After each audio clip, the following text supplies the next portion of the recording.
Welcome back to the recap of Dreamhack Summer 2024, one of the last few esports qualifying events, esports World Cup qualifying events. This was in Sweden, and so many tournaments have been happening that I've been behind on watching these tournaments. So I figured that if me, who is supposed to be doing this very, very seriously, can't keep up, maybe we can catch up together. What I have for you is the top 8 match, starting with KaneAndTrench versus Mulgold. Mulgold coming hot off of a win in Korea, the Super ATL tournament, ATL Super Tournament. ATL is not Atlanta, it is Africa Tekken League. And it was a very prestigious win. It is one of the hardest tournaments in the world. I believe Pakistani players did show up, and he won the whole thing. So Mulgold, a super serious threat in Tekken 8. His Claudio is disgusting. And KaneAndTrench, if you saw the last video, is UK's Yoshi, if not one of the Yoshis of the world. We obviously have NA threats like Trizzy the Rapper, Ukyo, and iMusician coming out of Korea. Tons of Yoshimitsu players, all with very different styles. KaneAndTrench, to me, feels the most balanced. He goes between the kind of crazy Yoshi, like turnstile robbery style, and plays a lot of traditional Tekken. I think therein may lie some of the exploitable parts, which we'll see Mulgold take advantage of. I think that Yoshi can be a really annoying wall, and that may be... I haven't figured out what the most effective style is yet for Yoshi, but when I watch like Trizzy the Rapper especially, that wall style seems extremely effective. So giving you a quick overview of the characters. If you don't care, you can jump to the timestamp to get right to the match, and if you want to see the match uninterrupted, no pauses or rewinds, I'll link the VOD below. Let's get into it. Yoshi. So I talked about this in the last video, but hitting him is always scary, and that's kind of his identity, right? He may not have insane 50-50s in neutral. He may have trouble approaching with just straight hitboxes, but the threat of getting blown up for attacking him is where he's the strongest. So all the trickery, all of the stances is built on making you try to swing into him at the wrong time, okay?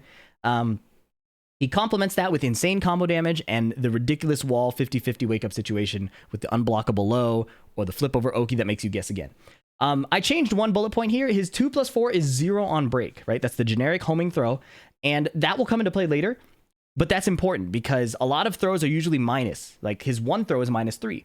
So your opponent gets their turn back or has slight advantage, but having a 0 on break throw can create deceptive situations where Yoshi can turnstile, especially because he has moves faster than 10 frames. 10 frames being the speed of a jab, which is usually like the Tekken speed limit. It's where people usually have their fastest moves, with a few exceptions. Mulgold on Claudio is playing another hitbox demon. So I called Jin a hitbox demon in the last video. Claudio is very similar. He puts out his giant hitboxes. You can't get clipped, or you will take a ton of damage and or die. So whereas Jin had electric and forward 2 as these advancing moves, Claudio has these more, I want to say, passive threats that are not really straight oppressive, but are really annoying to get around as a defender or as an attacker. So you can't really move around Claudio's stuff very easily. You kind of have to sit there and find a good timing. And he has so many different moves that it's really obnoxious. So back 1, homing mid, safe, retreating, so it's really, really hard to whiff punish. Looking up the frame data here real quick in my Discord bot, -5 on block, so same as Tekken 7. Insane move at wall splats. And people might be thinking, well, he has no lows to complement that. Well, before I talk about the hop kick threat, this is how Claudio plays this. I think this is a point of confusion for a lot of beginners. Sidestep 4 is an insane low. It's harder to backdash now. I almost said backstep. It's harder to backdash now. So I don't know if it's because they increased the range or the backdash distance is smaller, or maybe both. But sidestep 4 is hitting from ranges it used to not hit from. You complement that by doing sidestep back 1, and that hides the animation. So you can no longer react to sidestep 4 if you mix it up with sidestep back 4-2 and sidestep back 1. Especially in heat, this back 4-2 becoming a launcher means your back 4s or your sidestep 4s will hit more often. If you're just playing ranked against newer players, just do the sidestep 4. Just do it over and over. He has his classic running 2 Superman punch, complemented by his forward 4, the jumping advancing knee. So it's a mid-high, which doesn't sound like a mix-up, but the high does chip damage. So people usually want to duck it and get a launch punish. That's when the forward 4 comes into play. His down back 1+2 is like a DP from Street Fighter. Like he will just go under everything, highs, mids, you name it. And in heat, it's only -2. So it's like a super hop kick. And by the way, his hop kick can go under, it goes under highs reliably, I would say. And it is known to evade mids. So The reason why this is so annoying is because he's peppering you with these giant hitboxes you can't really move around. And if you attack at the wrong time with a low or a high or a bad mid, you will also die. So that makes Claudio's first to two so scary, is because you can die for attacking and you can die for sitting still. He has a low heat smash to complement that dying for sitting still. And he has a safe down jab swing. So even if you're pressuring him, he could just kind of like, it's not as bad as Flash because it's not going to combo you, but he can safely attempt to steal his turn back. And it's so annoying. It's so annoying. Let's get into the match. So first round of top 8 winners. It's going to say winners semis at the top, and that's technically because this goes straight to winners finals. But I usually call it winners round 1. And KaneAndTrench, just real quick, coming off of a hot win against CBM, right? And we saw that he played this kind of fast style, slowed it down when needed to find his robberies, and then would speed it up again at the very last second. So against Mulgold, who's also a fast player, I want to see how this plays out. 3 slide 4 and running 3. So already we're seeing the movement come into play. Yoshi players will often talk about how he's very linear, and we're seeing it immediately. The running 3 is sidestepped. And Yoshi tries to spin out. I think the spin is not very effective against Claudio. Not only is the back one homing, but this running 2 on a slight delay just hits his block anyways, and he spent HP to do that. Sidestep 4. Notice that Claudio's damage is all permanent black health, right? Like, this is a big deal. If it's not recoverable, Yoshi loses a lot of his like healing advantage. Yoshi can heal permanent health, but it's not a significant amount. KaneAndTrench playing very aggressive. I love the amount of hitboxes here. Small punish from Mulgold. They're about even in health. Forward 4 is sidestepped. Here we go. Into heat right away. KaneAndTrench rips the heat smash immediately, goes for the safe mid, right? Usually I think that Yoshi players should establish the threat of the high grab, because you'll only take a float punish, and you want to activate this mid and make it a threat. I don't think Mulgold and many Korean players are going to duck for no reason. So, really important, I think, detail there. And that was an incredible play from KaneAndTrench, right? At this distance, he knows that Claudio players want to running 2. So when he running 2s, immediate fuzzy duck into while standing 2-1. Like, that is great presence of mind, knowing the matchup, and just being prepared for how Claudio players behave at different spacings. KaneAndTrench slowing down noticeably, spins out of the way and finds a forward 4. That's really good. Misses the breath combo. Good block and punish from Mulgold. If you guys don't know the Manji spin kicks, you only have to block the first 2 hits. Then you just rip your 13 frame punish, and it will always interrupt what Yoshi does next. Even if you keep spinning, it jails you. So you could just mash your punish and your character will do it as soon as available. Alright. Now Mulgold winning a lot of poke damage here. 1-1. Wall crush. KaneAndTrench getting the poke damage back, but eating a back 1 is damaging. Look at this. Back 1. It looks like he's in a fine position health-wise, but 1 back 1 later, he's at half HP. 1 forward 4, and suddenly he's a combo from death. So this is a really big deal. Unfortunate. So I think Mulgold baited this flash very well.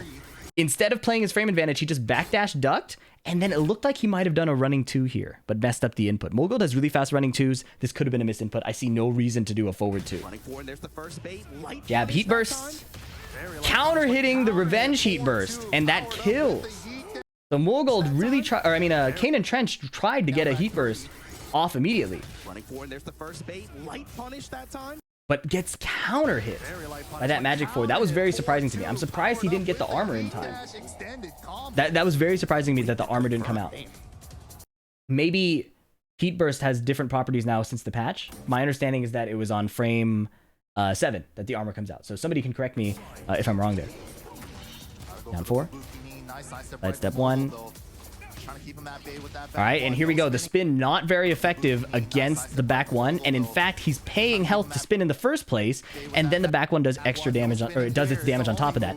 Very unfortunate here. KaneAndTrench, despite just getting hit out of his spin, so you get punched in the face, you're like, oh, what happened, right? He's still very present, right? He gets up, sees the sidestep, fuzzy ducks once, fuzzy ducks twice. One more time. One more time. Watch after the knockdown. Fuzzy duck right there, in case there's a running 2, right? This is the frame. This is too big to be like an accidental duck. Then he fuzzy ducks again, but his fuzzy duck is so fast, instead of getting the while rising 2-1, he just gets 2-1 and misses a full combos of damage. I'm sure he's unhappy about that. That is so unfortunate. But still playing forward, down back 4 on the frame disadvantage. His flash gets eaten, so Claudio seemingly having great automatic counterplay to Yoshi. He eats this sidestep 4, and normally you eat a power low, you have frame advantage, or you are at disadvantage if you eat a power low, right? So you probably have to guess the next mix-up. Yoshimitsu usually disregards that by flashing, but something about Claudio's animation here just doesn't activate or doesn't run into the flash hitbox. Maybe if Yoshi had his sword in no sword stance, it would have hit him. But instead now he's at like 30-40% with all permanent health damage, and Claudio has him against the wall. Nice backflipping off the wall. Raw mid to heat engage. That's really good. Unfortunately, attacks into the heat burst, and that was beautiful timing from Mulgold. A little bit of a standoff and clipping him in neutral. Check this out. Big low. It looks like KaneAndTrench is going to make the comeback, but now he's worried about the DP. He's worried about the hop kick. He's worried about a power crush, so he chills out a little bit, he being KaneAndTrench. And then the moment he decides to walk forward, Claudio puts out this hitbox. What did he see? Maybe Mulgold saw this sidestep. You could see Yoshi sidestepping here, right? So maybe this little sidestep telegraphed he was going to walk forward, because you see Mulgold immediately hit the button and blow him up. Either way, incredible timing read, and that's lethal. And that's the thing with Claudio. His hitboxes are so big and menacing, pause, that you can just die from moving at the wrong time. And if you sit still trying to deal with that, he has his sidestep mix-ups, right? So, little hint to how to play Claudio at a very high level. He's very hitbox dependent. You want to put out the hitboxes. Right? A little bit slower, but still playing hitboxes, and that is another reason there's so much anxiety in attacking Claudio. KaneAndTrench plays it a bit slower, refuses to take damage, gets some running 3 chip, and then he finds this power mid. He's like, great, my turn again. Let me play my low. Gets hop kicked. Right? Now, if you look at the HP, it's not the end of the world that he got hop kicked here. What is annoying is Claudio has his Starburst now. That's a huge whiff. Luckily, he doesn't take a giant combo for that. Power Crush was a great choice here. Right? Back 1, -5, so you would expect Yoshi to take his turn. Power Crush right away. So he picked too slow of a move and got hit. DP picks off the ground. Good heat burst. Gets a little float combo here. But not a solid wall hit. Another very intelligent play from Mulgold, right? He's tech rolling off the wall here, or so KaneAndTrench thinks. He winds up the unblockable, but Mulgold didn't tech roll. He just does a get up kick to interrupt, and now KaneAndTrench can't get his momentum started. Heat burst is a great choice here. Mulgold was on top of it, right? He knows KaneAndTrench doesn't want to get come back upon. Comebacked? So he blocks the heat burst and plays heat smash. This is either heat smash or 1-1, but I think this is heat smash. No, this is heat smash, right? Sword coming up. He's about to do his heat smash. Mulgold just plays a simple jab. He's +1 off the heat burst. Jab is a frame trap. Now he's +8. Heat smash. Incredible play from Mulgold. Mulgold was playing that situation so fast and made multiple outplays, starting with this get up kick, right? Awkward wall situation. Don't force a tech roll. Just calmly get up kick. Heat burst, jab frame trap, heat smash when they're blocking. Very, very well played, right? Very, very quick thinking, quick outplays. I would hate to fight against that, man. How do you beat that? So his hitboxes are huge, and flash isn't working, spin isn't working. So how is KaneAndTrench going to start his offense? How is he going to start the steamroll that Yoshi needs? Well, the power mids were working. His low did get hop kicked. He can probably afford to play a bit slower. But you'll see in these rounds, this next game, that he actually finds a way in, and it starts looking really nasty for Mulgold. Quick mid poke to take some control, jabbing. Good block. He actually stood back up, mind you. He ducked and stood back up and then ducked again while standing 4. Keen 2. Pay attention to that, right? One more time. I want to see this duck again. Look at this. Boom, boom. Keen 2. Pay attention to that. All right, forward, forward, 4. That's one of his favorite offensive tools. Claudio has one too. Jabs back and forth. Sidestep one. He gets clipped. Not good. He was clipping a sidestep, by the way.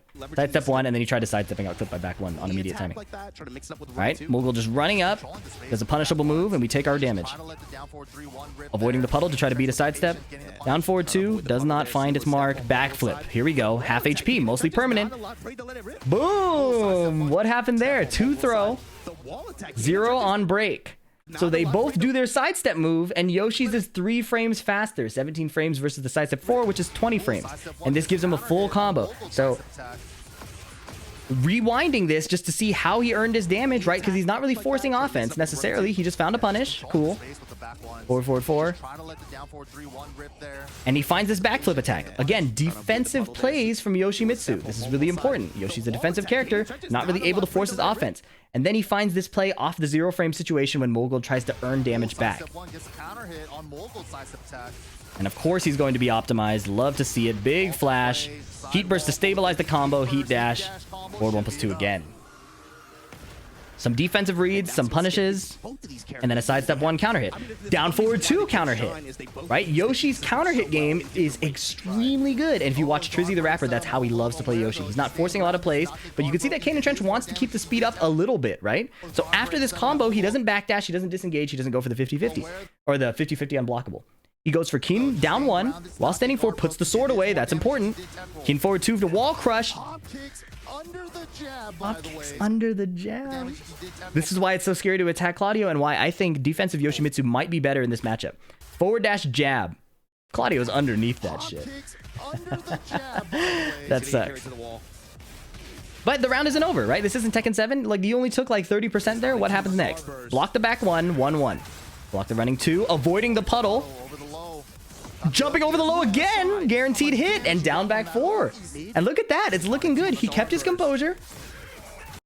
Claudio has his plus frames, right? But what's his mix-up realistically going to be? It's probably a sidestep low. That's like the scary thing with this health lead. So he just jumps over it. It would have beaten the sidestep, like a longer sidestep. It would have beaten a sidestep into like a hop kick or something like that. So really, really high percentage choice. Guaranteed follow-up. Jumping over the low was crazy there. I did not expect that at all. And then down back 4. And now he's suddenly up 2 rounds, right? So he's finding the counter hits. He needs to keep finding the counter hits. He can slow it down. How does he play? Down forward 1. Unsafe move. That's fine. Looking for a counter hit. He spun out of the way. Spun. He spun out of the way, but didn't find a whiff punish here. Instead, he spun again. That must have been a misinput. Catastrophic. Forward 3. Kin 2. And Mulgold plays a beautiful sidestep right duck, which covers every option except King forward 2 and sometimes the 1+2, depending on your character, right? So after blocking this, he's -3, but Tekken movement, baby. Sidestep right duck, big launch. And that is just textbook movement-based defense. I don't know how much more evidence I need to provide to YouTube viewers that movement is good in this game. KaneAndTrench got wall splatted. What happened there? So on this wake-up situation, if I see this HP, I'm not gonna lie, just hit me with the low, bro. I will take the low. I have half HP, I have maybe 45%, I can deal with that. But KaneAndTrench wakes up ducking, maybe hitting a button. No, it wasn't a button because it wasn't a counter hit. So he wakes up ducking and suddenly he's in like a last 2-hit situation. Heat burst is nice, but can he recover the health in time? Not if Mulgold heat bursts right back. Down jab attempt, heat smash to heal. Does the mid again. Remember how I was saying in the first round that if you show the grab, it gives him a reason to duck. The wall splat would have been beautiful here, but Mulgold sees that. Mulgold sees the wall to his back. He sees that the dragonfly stance here. If the throw even hits him, he'll get out of the wall, right? So yeah, go ahead, throw me. I can take that. Mulgold does not bite. Stand blocks, takes his turn back with running 2. That flash hits nothing. Mulgold is so patient. He has so much HP. He recognizes only a counter hit or a flash will kill me. So let me just chill. Whiff punish. So KaneAndTrench does need to find the counter hits, but it cannot be on desperation flashes like that. Like Mulgold is a bit too prepared for that. Up forward 4. Nice, beautiful block on the low again. We see a King 2, and you'll notice, look at this time. King 2, Mulgold didn't sidestep right duck, right? He probably didn't expect KaneAndTrench to pick the same option twice. So this is a crucial piece of data as well. Big whiff, small whiff punish. Forward 4 catches him. That's good. That's good. In addition to the counter hits, the Fubuki knee is also very effective. Half HP to the wall. Running 3. Nice. Playing the high. Give him a reason to duck. Getting chip damage as well. Breaks the 2 throw. That goes really, really far. That actually hit his block. Forward, forward, 4. Nice. KaneAndTrench playing a bit slow. And Claudio's monster hitboxes find him again. He sidesteps. And he's sidewalking and gets clipped. That is so brutal. This is a full combo. Again, Claudio's giant hitboxes. Safe launch attempt while in heat. Sidestep 4 is that was good. Delayed tech roll. Notice this. Instead of mashing the tech roll button, he stays and looks like he's gonna stay down, right? Like he's crumpled here. Claudio does sidestep 4, and then he does a late tech roll. Okay, heat burst. It's not over. Oh, that's unfortunate. Claudio's Magic 4 with Starburst, the 4-2 is launch punishable. But at this distance, it's not. And Yoshi's launch punish whiffs. Just barely. And he eats a hop kick punish. Mulgold was clearly prepared for that situation. Forward 4, nothing. Underneath the jab again, man. Oh. I think that was a duck. I think that was a duck hop kick. I think it was a duck hop kick. You see KaneAndTrench squinting. That was an ugly situation. But it's not over. Right? He showed that if he can find the counter hit, it's good. So the sidestep, the full crouch down forward 4 is nice. If Claudio went for jab strings, it would have counter hit. If he does a slow sidestep move, it would have counter hit. But Mulgold is just chilling. Spin is not finding its mark. He's losing HP to the spin. And another tough decision. I don't agree with it, but given the pressure, it makes sense. He just lost 2 rounds after being 2 ahead. He blocks 2 of these, and then he tries to do a raw down forward 2. And Mulgold just keeps it frame tight. Mulgold just plays a back 1, 18 frame startup off the +6. Like, it's really hard to interrupt, right? So he gets wall splatted. Again, I think KaneAndTrench probably under the pressure of the tournament situation, making tough decisions with his back to the wall, and look at the punishment he takes. Huge wall damage. Still has gray health. It's not over. But Mulgold was paying attention. KaneAndTrench once again playing King 2, which loses to sidestep right duck. This happened last time, and this time it's a huge launch punish. Now, yes, KaneAndTrench could have gone for the homing option at this time, and it would have hit Mulgold, right? But in a 1-2, you have to trust the data that your opponent gives you. And KaneAndTrench did not show that he was cycling options off the stance like that. In fact, he just kept showing this one. And so Mulgold actually didn't even play anything too crazy here, right? You look at here, sidestep backdash. It wasn't even sidestep right duck, right? But he played the right on kind of a default, like, this is my defensive choice, and then reacted to the whiff. And that's probably the challenge of playing Yoshi. That's probably the biggest challenge in playing Yoshi, is that you have so many tools at your disposal that you need to be able to cycle them while flow stating. And the reality of playing a Tekken character... Now, KaneAndTrench isn't new, right? He's played the character since Tekken Tag 2. The reality is that anybody picking up this character for the first time in Tekken 8, which may be me, is going to need to build the flexibility and muscle memory and intuition to pilot this character's options with so much fluidity and unpredictability. And that's really, really hard. That's really, really hard to do. Even KaneAndTrench was consistently picking the same spin spots. He was picking the same Kin 2 spots. And it was getting predictable, and Mulgold was picking the right defensive options. Yoshi can cycle his defensive options. Look, he did the same mid, the Dragonfly mid here. That's the same mid we saw in game 2, right? And as soon as you get predictable with this character, it's easy to apply the counters, right? Easy to apply the counters. And that is, I think, the ultimate challenge of playing Yoshi at any level, is his moves are not perfect. No character's moves in Tekken are perfect, except maybe Claudio back 1. That move is ridiculous. But most moves have a weakness that if you choose the right counterplay, you win, right? Yoshi has the responsibility to represent the threats of all his options, pay attention to what his opponent is doing, and pick the correct counterplay. Unfortunately, whether it was fatigue, tournament nerves, pressure, Mulgold also has so much attack presence and pressure that it's easy to kind of have your game plan folded back to default muscle memory because it's so scary fighting against his unpredictability. And unfortunately, KaneAndTrench became more predictable and went down in this set. But that just goes down to the loser's bracket. It's not over. Again, I know this tournament is over, but I'm catching up on the results, and hopefully this analysis gives you a bit more insight if you've already seen this set. So let me know in the comments if you think I missed something, or if you have any questions. Leave a like if you enjoy this, and subscribe for more. I'll catch you in the next one. Peace.